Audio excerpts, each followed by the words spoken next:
নমস্কাৰ আপোনালোক সকলোকে ডাটা নিউজলৈ স্বাগতম জনাইছোঁ। আজিৰ দিনটোৰ গুৰুত্বপূৰ্ণ বাতৰিবোৰ লৈ আহিছোঁ। অসমৰ লগতে ভাৰতৰ বিভিন্ন প্ৰান্তৰ পৰা এনেধৰণৰ খবৰবোৰ চাবৰ কাৰণে আমাৰ চেনেলটো ছাবস্ক্ৰাইব কৰি এটা লাইক কৰি দিব।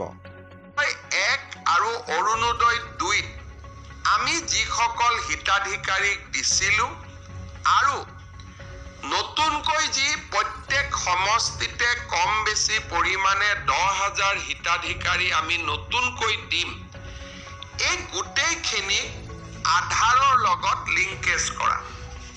এতিয়া মানুহে ক'ব যে আমি আধাৰৰ আকৌ কোনোবা লাইনত যাব লাগিব নেকি, আধাৰ বিচাৰিব লাগিব নেকি?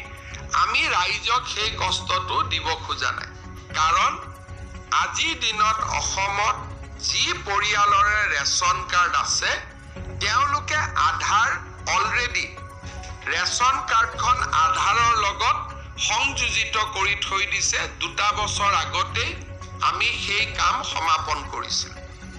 আজিকালি কোনেও ৰেচন কাৰ্ড নাপায় যদিহে আধাৰ নাথাকে, আধাৰৰ লগত লিংকেজ হয় আৰু ই-পজ বুলি মেচিনটোত চিনমোহৰ মাৰিলেহে ৰেচন কাৰ্ড পাব পাৰে।